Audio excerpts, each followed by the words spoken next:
But I also like it when there's musicians here and they play me an Ed Sheeran song. It's probably easier to ask me what's not my favourite Ed Sheeran song, but they're all my favourite songs. Am I looking in the right spot? My chef, Ashley, knows how much I love the food and makes me extra little bits and pieces. When she's making fish tacos, she'll make me an extra one, and I walk in the kitchen and there's food. I just like seeing everyone else smile. That makes me smile. Yeah, I'm not a big drinker, but I do like a really good cocktail. Amaretto sour. That's my drink. That's my go-to drink.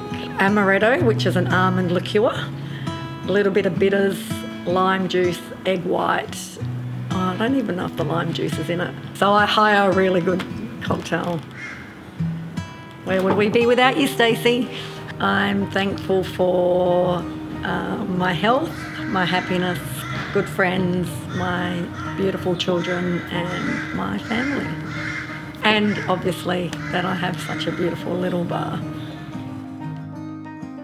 All we have is now, I think it probably means different things to different people. You are with your family and your friends, forget everything else. Get away from your phones. A reminder to hold on to the moment that you've got right now. I hope it's a reminder to everyone.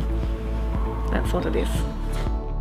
I would love to see Wynnum keep moving in the direction that it's been moving in for the last few years, and there's so much momentum and so many exciting things happen, and it's amazing to be part of that in a small way. I am proud to be doing what I'm doing in a community that totally appreciates it.